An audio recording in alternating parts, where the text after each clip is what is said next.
everybody. This is Randy Mantooth. Or maybe you all know me as Johnny Gage from Emergency.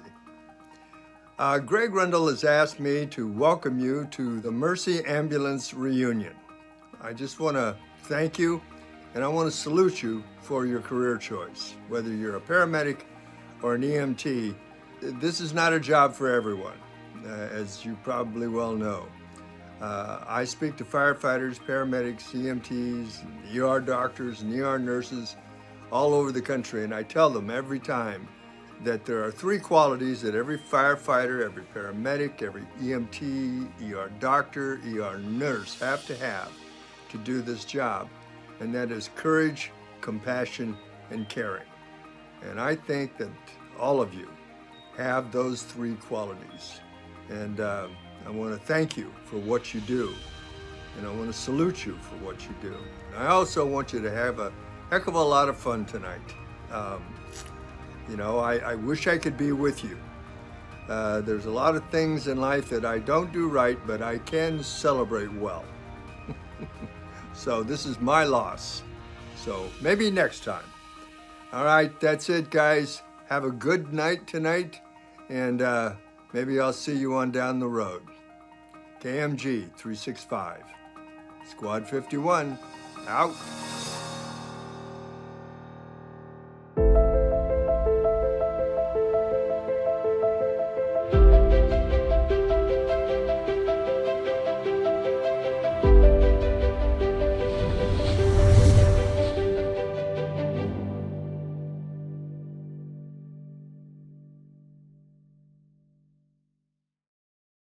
KQL 945, Mercy, Las Vegas, clear.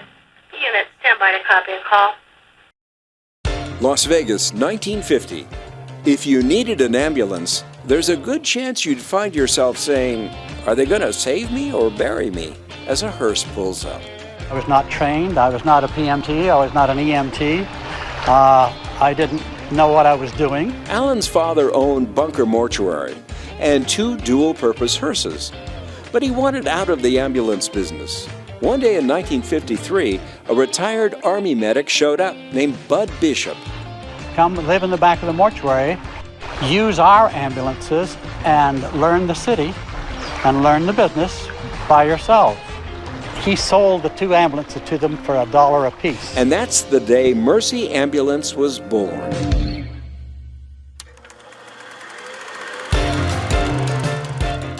For 19-year-old Dennis Larson, it was just a summer job as a dispatcher. But soon he realized he was growing up much faster than he thought.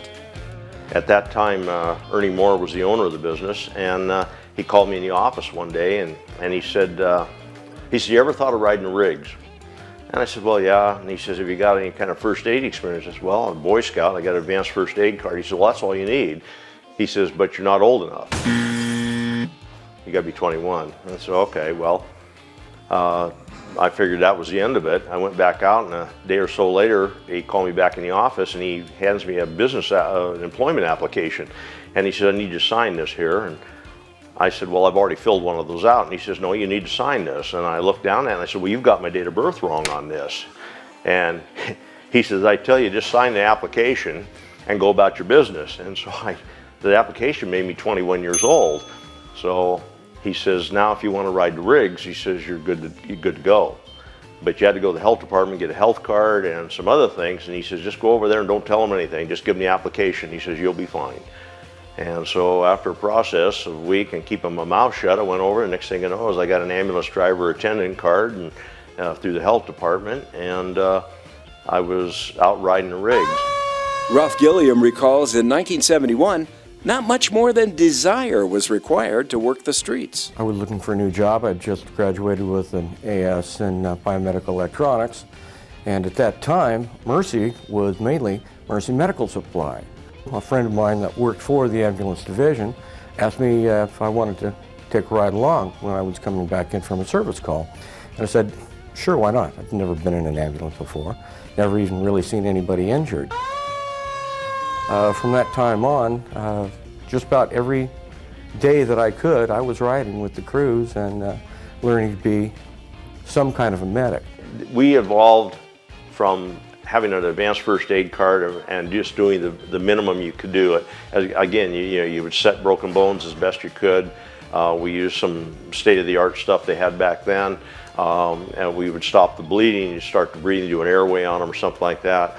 And then finally, Dr. John Batdorf and Dr. Russell Douglas approached the Ernie Moore and the folks that were at Mercy Ambulance at the time, and they were starting this an EMT program, and nobody had ever heard anything like that. And so they picked a group of us from Mercy and the fire department, and we went through a school that lasted probably doing it in the evenings and a couple of days a week, better part of 6 months. But there was a lot of evolving from what we started out with. I mean, EMT was the best you could get. We were starting to intubate people. They had taught us how to do that, and it was kind of an add-on to the EMT program. And there was a couple of doctors at UMC, when it was Southern Nevada Memorial, they took it upon themselves to teach us this stuff. And we basically learned on the job how to do it and helped them in the emergency room. Dan Netsky, shortly after leaving the Navy, started work at Mercy. And in 1973, we came back to Las Vegas, and I was scouring the town for a job. And I asked somebody that I knew that worked at Metro if they knew of anybody, and they turned me on to Mercy. So I showed up there, filled out my application, and handed it to him. He says, well, how much experience have you had? And I told him none. And he said, what kind of background do you have? I said, I was a Navy corpsman. He goes, you're hired. And that was the extent of, the interview. He gave me a blue shirt and said, go right along with this crew, and if you like it, you can stay. We were working then schedules of 5 days, 24 hours a day, with 2 days off. We were living out of a house and a building where Frankie's exists now, and we used to take calls by sleeping in the house or just hanging around, sitting on a white picket fence out there, playing poker, pool, whatever. And whoever happened to be most senior that day or wanted to take a particularly good call would hop in the ambulance and go run the call. At that time, you could probably get anywhere in this valley within 10 minutes. And I'm talking all the way to Nellis or out to Rainbow, and the town really didn't go much farther than that back then. 19-year-old Bill Young became an EMT to work ski patrol in Utah while at college. Summer break changed his life. I went down to Mercy Ambulance because a couple of my high school buddies, Chris and David Manzi, who were two twin brothers, graduated from Gorman, were good friends of mine, and they worked there full time. I started riding along, and I enjoyed it, and I was there almost every day in the evening, and I'd ride for 6, 8, 10 hours, and I'd go home and sleep for a few, and go pour concrete for my father in the morning, get back up and do it again the next day. Well, towards the middle or end of the summer, the state had announced that we were going to join California, who was our neighbor, and had just started the first paramedic program in their fire departments in LA, and that's how I got hired. I was offered a job to replace one of the students that went to the paramedic school, and I took it without even thinking about it, and gave up college football, and just dropped.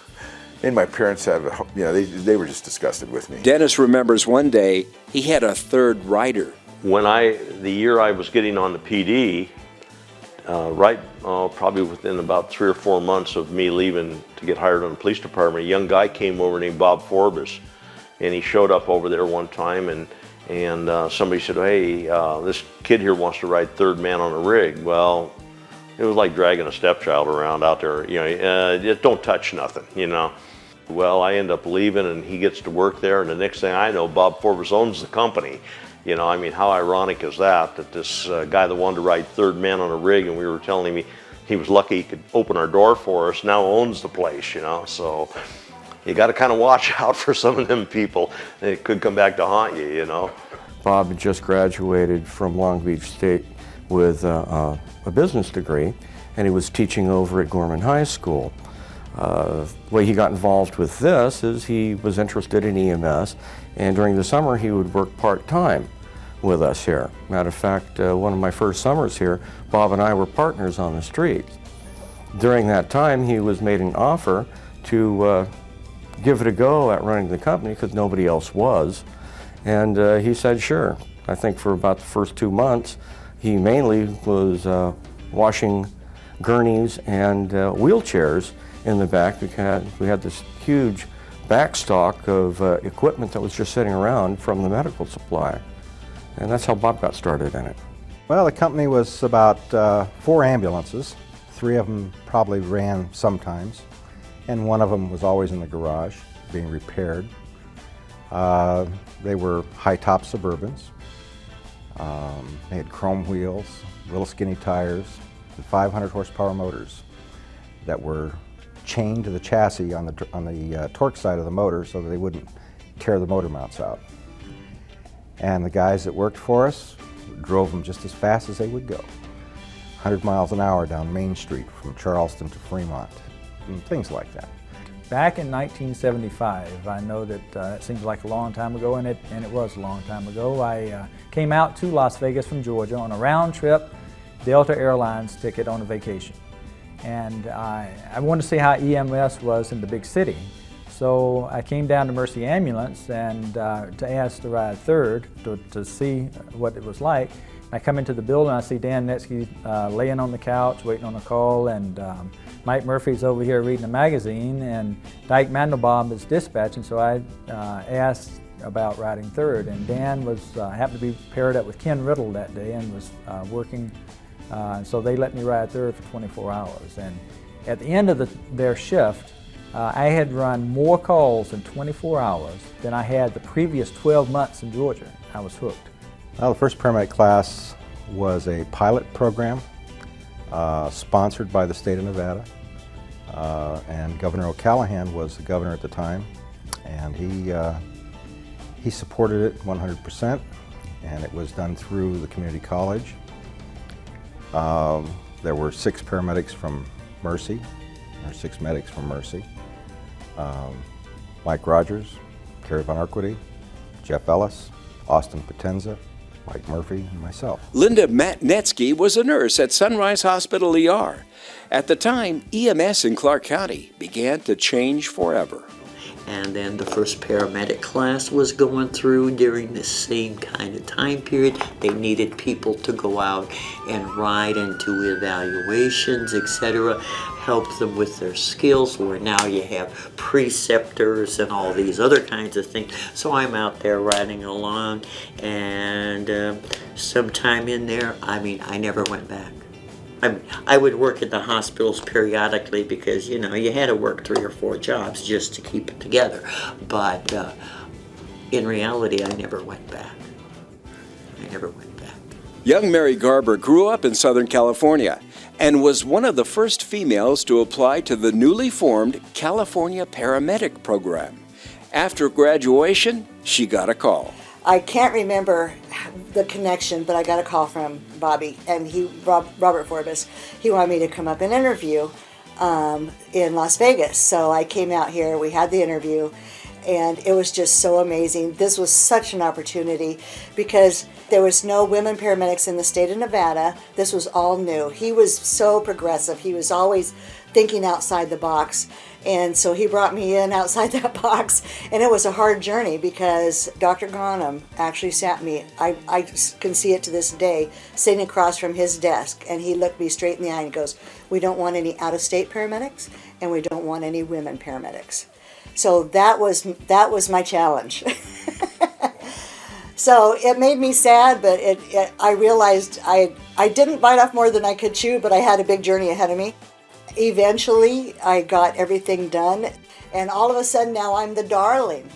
Everybody, oh my God, we have a woman paramedic. It was all over the news stations, the governor coming down, it was on every program, and I happen to have this picture. This is the governor of Nevada, Michael Callahan, came down to personally present me with my reciprocity for the state of Nevada to practice. Alan Albatis was a musician and also a talented artist who decided a change was in order. And I was hired by Nevada Power, Stewart Title Building, right across from the old Southern Nevada Memorial Hospital. And I was bored to tears. Great job, benefits, everything. But looking out of my window, I could see ambulances and fire engines. And at that time, emergency was a big deal. Is that Gage and DeSoto? Yeah, yeah. So I said, that looks like it might have some oomph to it. And sure enough, it turns out it did. Like a lot of years' work. Marjorie Willis Holland became an EMT motivated by babysitting. But that decision turned into much more. And I went down to Mercy Ambulance, and they brought out a gurney, and they put Howard Carson on it, who weighs a good 300 pounds, and said, and with Dan Netsky on the other side, and they said, okay, lift this gurney up to your thigh or your waist or whatever. And so I bent over and I squatted down and I lifted Howard. It was tough, and I lifted Howard Carson up on the gurney, and I was hired there, and then they put me through paramedic school, and I was the first woman to go through Nevada's paramedic school. I was the second woman on the ambulance as a paramedic. The company was on such poor financial footing. I mean, we'd get our paycheck on Friday, and we'd run around the corner to Frankie's bar. Our office was right there. We'd get the check, and Frankie's would cash paychecks on Friday. We'd run over there, and about the 5th or 6th check to get it passed. After that, the bank would decline it because they were out of money in the account. That happened to me so many times. I'd get discouraged and disgusted. I'd worked all week. We got paid weekly in those days, and I'd have no paycheck, or they'd get it to you eventually, 2 or 3 days later. They always said it was a bookkeeping issue or whatnot. Well, they were trying to start making it more of a professional organization. We'd finally started getting some paramedics. So we were kind of on our own. They gave us a drug box. We had 2 Datascope defibrillators and 3 crews. So one crew every day didn't have a Datascope, and the other 2 crews did. We were paired up with each other, and we each had our own ambulance that we took care of. The main problem we had was that we didn't have a mechanic. A standalone mechanic or a mechanic space with a garage. They finally built one behind Sunrise Hospital with 4 stalls for the ambulances. And we had a mechanic that was a rather interesting character. He was one of the first ones that we had. He was really good friends with most of the ladies at the Palomino Club. And for a nominal fee, they would come over and do a little dance for him in the garage every once in a while. So we had to terminate him, and we made a search for a good mechanic. And he had all of his high-powered tools in the back of a van. Pulled up one day with this New York accent, and hopped out of the car and started at it. One way or another, we were lucky enough to find Frank. Things were not always smooth sailing for Mercy. And I had the unfortunate experience of waking up at 2 or 3 o'clock in the morning to respond to a call. I was at the substation at Valley Hospital, and we go out there at 2 or 3 o'clock in the morning. I remember it was dead of winter, it was cold, and right there where our ambulance was supposed to be was an oil spot, and 2 medical bags in our coats that we left in the ambulance rig, and the ambulance had been repossessed in the middle of the night by the owners. We lost all our ambulances that night. And I called Bob Forbes and woke him up, and he was just beside himself. Janet Smith got her start riding a volunteer ambulance in Wells, Nevada. If you didn't work for Mercy in 1975, you didn't work as an EMT. So let me tell you, I'm in Wells, Nevada, ironing clothes, and I'm watching the first episode of Emergency with Johnny Gage and Roy DeSoto. And I was in. I was going to do that. And there weren't any girls on that program doing it, but I was going to do that. And I think I signed up to be a volunteer as soon as I got my Red Cross First Aid badge, and then later my EMT badge. But I was so inspired by that program, and I thought, what a wonderful way to spend your life taking care of people who are really hurting and sick. For Kathy Rundell, it started as a high school project. I first became aware of Mercy Ambulance in high school and needed to write a high school report on paramedics. So I went to Mercy Ambulance, which was located on West Charleston behind Frankie's Bar in a house back there. In 1979, I became an EMT part-time for Mercy Ambulance and made a little less than $3 an hour. We bought our own uniforms, blue pants, blue shirt, and either brown or black boots. Bought our own badges, our own equipment. We went to Wonder World or one of the stores and bought a Plano fishing tackle box and borrowed some supplies from the hospital and stocked our tackle boxes, and that was our first aid kits. The caliber of medics we had was something. I mean, I think of folks that have gone, Paul Young, such a good medic, and Ralph Gilliam was a great medic, and just that core group. I mean, we really created a culture I am proud of.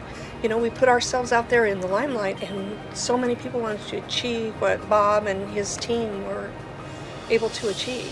And it's all on the backs of some really great medics. Great reputation, and to be the only show in town, we really had a chance to showcase what private EMS could do, and working with some great fire guys as well, and police. I mean, we really made this a safe place. John Stanton recalls a shift he'll never forget. And I can remember running a shift with Dan, and that was that we ran every single call imaginable. We, of course, had a cardiac arrest. We had we delivered a baby. We had a train versus car down at Tropicana and Valley View before they built the underpass, and Trop ran across the tracks, and some Mustang didn't make it, and the train carried it about a half mile down the tracks.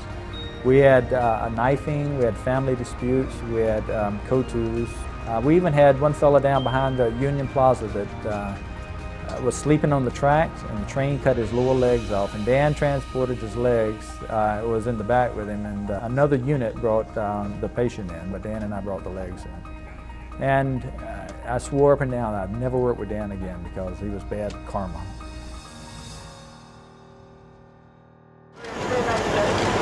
So I forgot. Kathy needs you to kind of shuffle over to your right. Over the years, Mercy and some medics had a little time in the spotlight.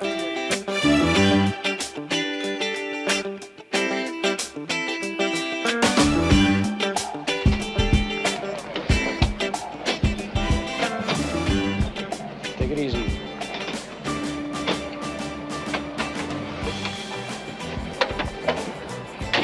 Get in your car and follow this ambulance. I want this man followed for 24 hours a day.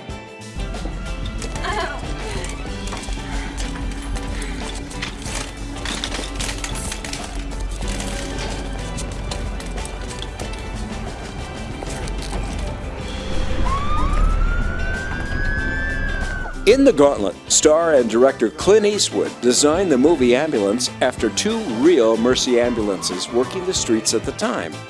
For markings Unit 86 and vehicle type Unit 89.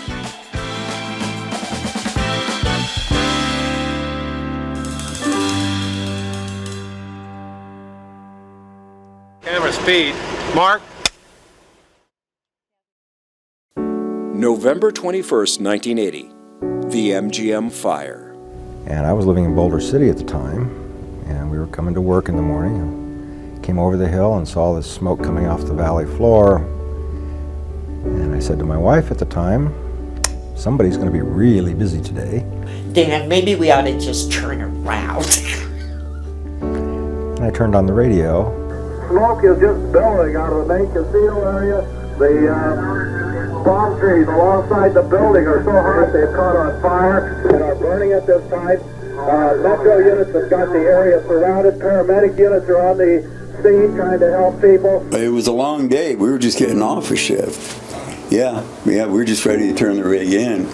And we saw the header. Of course, by then they got multiple calls. 11, I believe, was right across the street. And so when we pulled in, I just got there in time to watch the overhang by Valet roll, fire, and two palm trees burst into flame. But I can remember those first few moments and thinking, what am I doing? Where am I? This is a historical, weird, crazy, cataclysmic day in everyone's lives.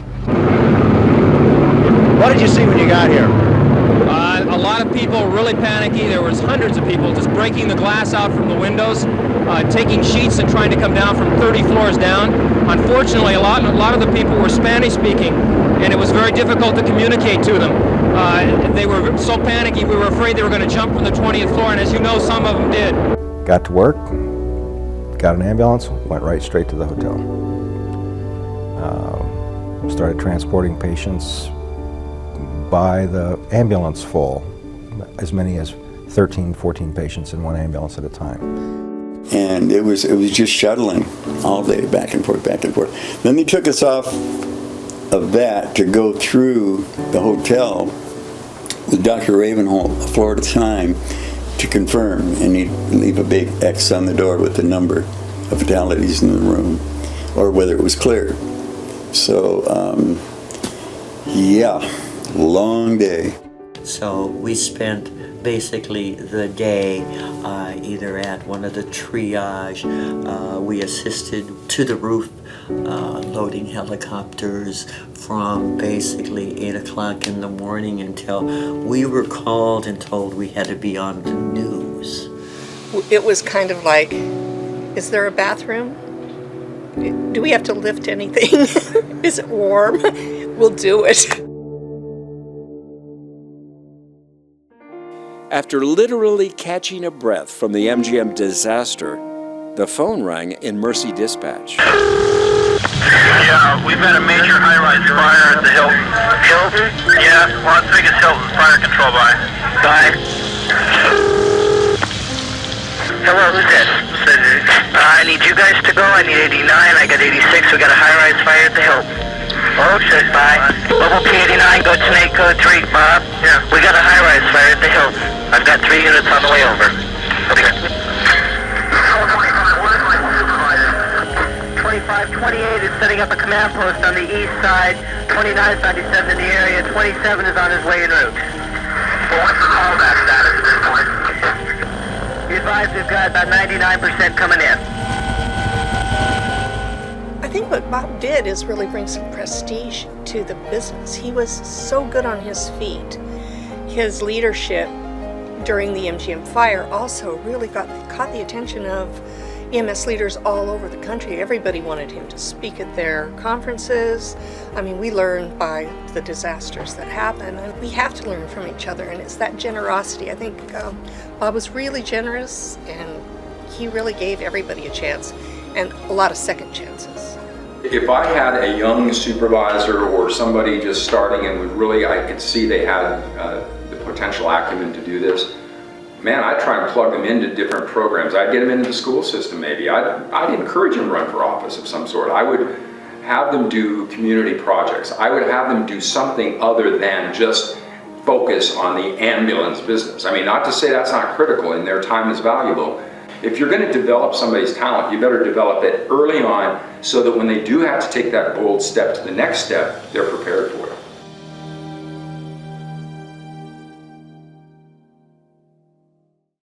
Dennis Nolan, like many, started at Mercy right out of high school. In this rare video, he and Rick DaCosta are seen on a call downtown. Most all agree it was a fun time to be in EMS, but the life lessons learned helped them navigate through life.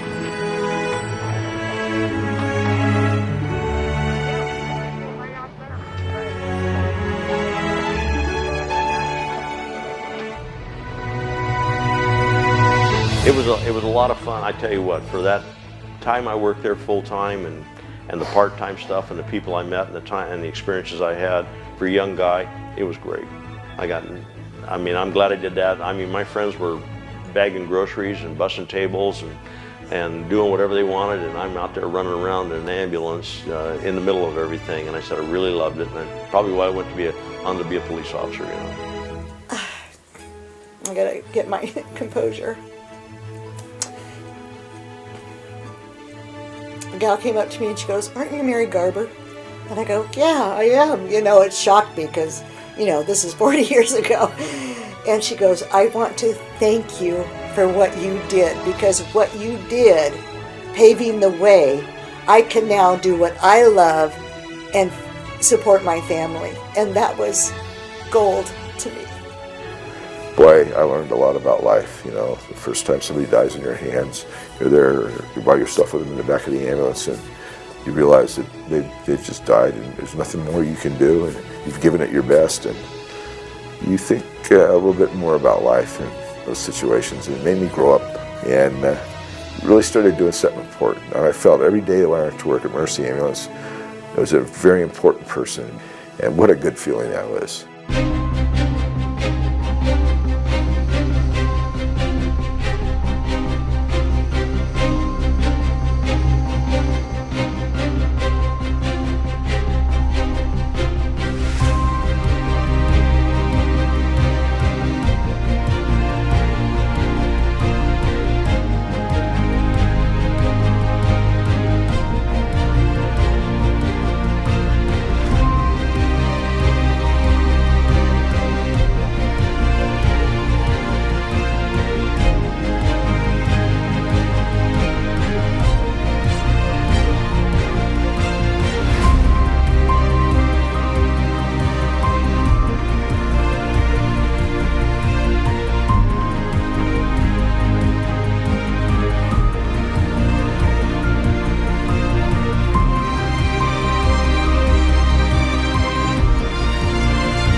KQL 945, Mercy Ambulance,